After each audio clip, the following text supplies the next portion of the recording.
बिस्मिल्लाहिर्रहमानिर्रहीम। अस्सलाम वालेकुम। जैसा कि आप लोग जानते हैं कि पीपीएससी के एग्ज़ाम्स जो हैं वो अभी तक स्टार्ट नहीं हुए, उसके लिए थोड़ा टाइम पीरियड हमें ज़्यादा मिल गया है। तो ये हमारे लिए बहुत अच्छी चीज़ है और ये हम ज़्यादा से ज़्यादा पेपर जो है उसको प्रिपेयर कर सकते हैं। और आज चंद नए सवालात के साथ आपकी खिदमत में हाजिर हूँ। और ये जो क्वेश्चंस हैं ये मोस्ट रिपीटेड क्वेश्चंस हैं। तकरीबन ये प्रीवियस पेपर्स जो हैं उनमें आ चुके हैं, वहीं से ये क्वेश्चंस लिए गए हैं। और इन क्वेश्चंस को अगर अच्छे से आप लोग प्रिपेयर कर लें तो होप सो कि आपका पेपर जो है वो इंशाल्लाह पास हो जाएगा। और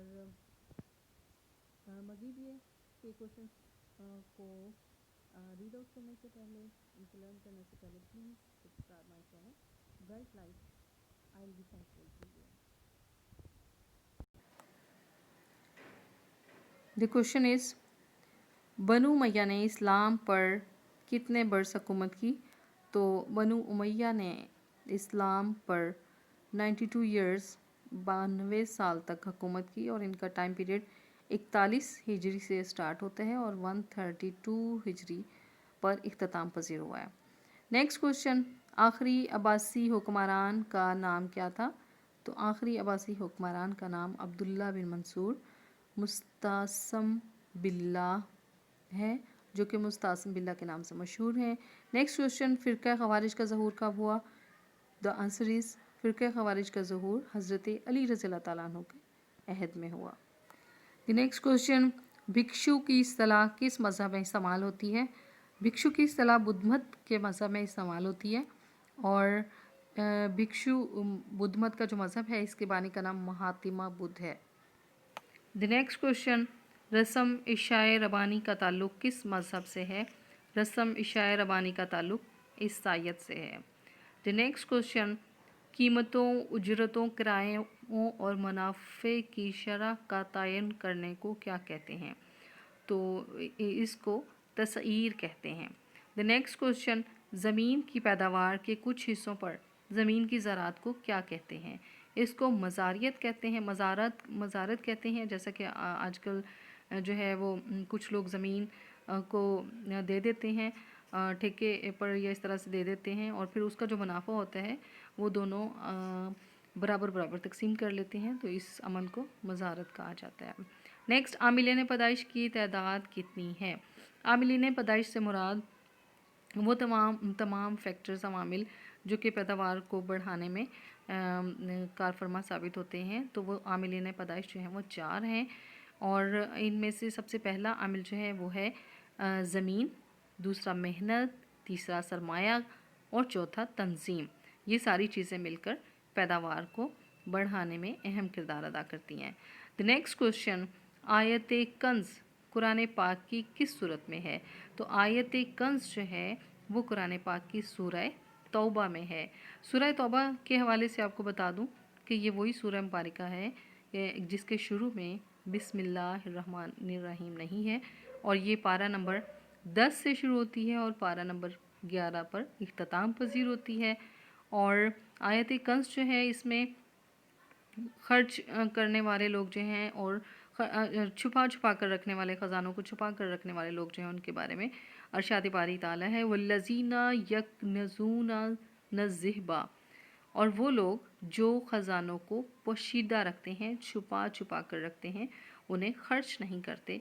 तो ये आयत कंज़ जो है उन लोगों के बारे में बयान फरमाई गई है। नेक्स्ट, मसारिफ़ ज़कात से मुतालिक कुरानी आयत किस सूरत में है? मसारिफ़ ज़कात से मुतालिक कुरानी आयत सूरह तौबा में है और इसमें 8 मसारिफ़ ज़कात जो हैं उनका ज़िक्र किया गया है। नेक्स्ट क्वेश्चन है, कुरान मजीद में मक्की सूरतों की तादाद कितनी है? तो कुरान मजीद में मक्की सूरतों की तादाद 86 है और मदनी सूरतों की तादाद 28 है और इस तरह से ओवरऑल 114 सूरतें हैं। और इस हवाले से एक बात क्लियर करती चलूँ कि मक्की और मदनी सूरतों की डेफिनेशन जो है वो लोगों ने इस तरह से बनाई हुई है कि जो मक्का में नाजिल हुई वो मक्की सूरतें हैं और जो मदीना में नाजिल हुई वो मदनी सूरतें हैं। ऐसा नहीं है, बल्कि मक्की सूरतें वो हैं जो हिजरत से पहले नाजिल हुई, और मदनी सूरतें वो हैं जो हिजरत के बाद नाजिल हुई, यानी मदीना में नाजिल हुई। नेक्स्ट क्वेश्चन, हज़रत उमर रज़ी अल्लाह ताला अन्हु का ताल्लुक़ कुरैश कबीला की किस शाख से था? तो हज़रत उमर रज़ी अल्लाह ताला अन्हु का ताल्लुक़ बनु अदी कबीले से था। नेक्स्ट क्वेश्चन, फ़लसफ़ा न्याया का ताल्लुक़ किस मज़हब से है? तो फ़लसफ़ा न्याया का ताल्लुक़ हिंदू मज़हब से है।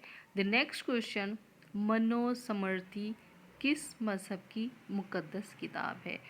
मनुस्मृति हिंदू मज़हब की मुक़द्दस किताब है, और ये कि हिंदू मज़हब की मज़ीद मुक़द्दस किताबें हैं, जैसा कि वेद है, और इनकी वेद किताब जो है वो इनकी मुक़द्दस किताब है। और वेदों की इक़साम भी पूछी जा सकती हैं कि वेदों की इक़साम कितनी हैं, तो वो 4 हैं। और ये भी पूछा जा सकता है, क्वेश्चन इस तरह से भी पूछा जा सकता है कि वेद किस मज़हब की मुक़द्दस किताब है, तो उस सूरत में भी आंसर यही होगा, हिंदू मज़हब की। द नेक्स्ट क्वेश्चन, किस मज़हब के पैरोकार ज़राअत का पेशा इख्तियार नहीं करते? आंसर इज़ जीन मत। जीन मत मज़हब के जो पैरोकार हैं वो ज़राअत का पेशा इख्तियार नहीं करते। इसकी वजह यह है कि उनके नज़दीक जानवरों, पौधों, जड़ी बूटियों का काटना जो है वो तशद्दुद के ज़ुमरे में आता है, तो इसलिए वो ज़कात का पेशा इख्तियार करने से अवॉइड करते हैं। द नेक्स्ट क्वेश्चन, मिट्टी, आग, पानी, हवा, ये 4 चीज़ें किस मज़हब में करार दी जाती हैं? ज़रतीश्त मज़हब जो है उसमें। द नेक्स्ट क्वेश्चन, गैर तबलीगी मज़हब कौन सा है? कौन सा ऐसा मज़हब है जिसकी तबलीग नहीं की जाती? जिसमें तबलीग नहीं की जाती तो वह यहूदियत का मज़हब है। द नेक्स्ट क्वेश्चन इज़, रसूल अकरम सल्लल्लाहु अलैहि वसल्लम की वालिदा हज़रत आमिना रज़ी अल्लाह ताला अन्हु का इंतकाल किस मकाम पर हुआ था? तो आंसर इज़ मकाम अबवा पर हज़रत आमिना रज़ी अल्लाह ताला अन्हु का इंतकाल हुआ था। और क्वेश्चन इस तरह से भी पूछा जा सकता है कि आप सल्लल्लाहु अलैहि वसल्लम का के वालिद का इसमें गिरामी क्या है? तो उस सूरत में आंसर होगा कि हज़रत अब्दुल्ला। और आप सल्लल्लाहु अलैहि वसल्लम की वालिदा का इसमें गिरामी क्या है? तो उस सूरत में आंसर होगा हज़रत आमिना। और जब वो अबवा के मकाम पर उनका इंतकाल हुआ रसूल अकरम सल्लल्लाहु अलैहि वसल्लम की वालिदा हज़रत आमिना का, तब उनके साथ कौन थी? तो उनके साथ उनकी खादिमा, उनकी कनीज़ हज़रत उम्मे ऐमन थी, जो कि उनके साथ थी। नेक्स्ट क्वेश्चन, बैत उक़बा सानिया कब मुनक्किद हुई? तो बैत उक़बा सानिया 12 नबवी सल्लल्लाहु अलैहि वसल्लम में मुनक्किद हुई थी। बैत उक़बा सानिया के हवाले से मज़ीद बताती चलूँ मैं आपको कि बैत उक़बा सानिया से 3 बैतें हुई थी, बैत उक़बा ऊला, बैत उक़बा सानिया और बैत उक़बा सानिया आखिर। पहली बैत उक़बा जो थी उसमें तकरीबन 6 अफराद थे, और बैत उक़बा सानिया जो थी इसमें 12 अफराद शामिल थे। और कुछ रिवायत के मुताबिक ये 12 नबवी में हुई है, और कुछ रिवायत के मुताबिक ये 13 नबवी में हुई है। और बैत उक़बा सानिया आखिर जो है ये इसमें 73 अफराद थे।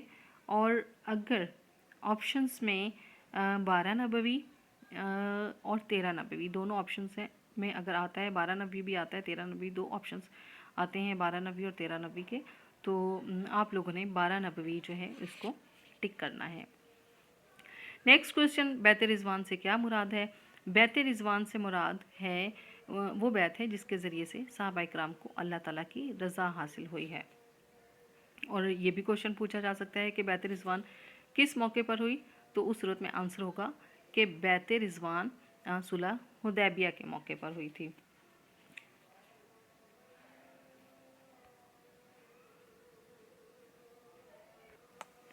नेक्स्ट क्वेश्चन, हज़रत अबू बकर सिद्दीक़ रज़ी अल्लाह ताला अन्हु का ताल्लुक़ ख़ानदान कुरैश की किस शाख से था? हज़रत अबू बकर सिद्दीक़ रज़ी अल्लाह ताला अन्हु का ताल्लुक़ ख़ानदान कुरैश के कबीला जो था वो बनु तमीम से था। नेक्स्ट क्वेश्चन, फ़िक़्ह के मौज़ू पर इब्ने रुश्द की मशहूर किताब का नाम क्या है? तो फ़िक़्ह के मौजू पर इब्न रुश्द की मशहूर किताब का नाम हदायतुल मुज्तहिद है। द नेक्स्ट क्वेश्चन, किस कसम पर कोई मवाख़िज़ा नहीं है? द आंसर इज़ लग़व, फजूल। द नेक्स्ट क्वेश्चन इज़, इमाम अबू हनीफ़ा के नज़दीक कितनी मालियत की चोरी पर क़त्अ यद की सज़ा मुकर्रर की जा सकती है? मतलब कितनी मालियत की चोरी की जाए तो तब क़त्अ यद का मतलब है हाथ काटना, तो तब हाथ काटने की सज़ा जो है वो दी जा सकती है। तो वो आंसर है कम अज़ कम 10 दिरहम। अगर 10 दिरहम की चोरी हुई है तो उस सूरत में हाथ काटने का हुक्म दिया जा सकता है। ओके दोस्तों, आज के लिए इतना ही। नेक्स्ट मिलते हैं कुछ नए क्वेश्चंस के साथ और उनके आंसर्स के साथ। और प्लीज़ चैनल को ज़रूर, ब्राइट लाइट चैनल को ज़रूर सब्सक्राइब करें और मुझे दुआ में ज़रूर याद रखिएगा। आप सबका अल्लाह निगहबान। Take care.